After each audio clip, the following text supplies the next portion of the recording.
So with that out the way, we now have a relatively clean data set.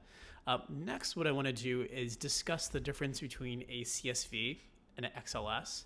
CSV is essentially a glorified text document.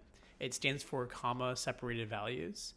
And it's pretty limited in its functionality. So for instance, if you want to open a new tab within Excel and save it, you can't do that with the CSV. You can't build in things like pivot tables and save them.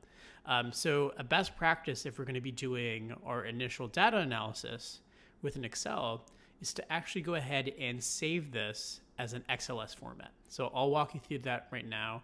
You also see at the very top here, there's this yellow bar that tells us it's in CSV format and that we should probably change it to an Excel format for the reasons I just discussed.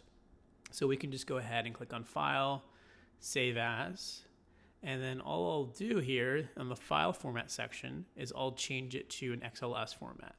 And I think I already have one on my desktop, so I'm just going to go ahead and replace it. So at this point, we're in good shape. We cleaned up our data a little bit, and now we have the document in XLS format.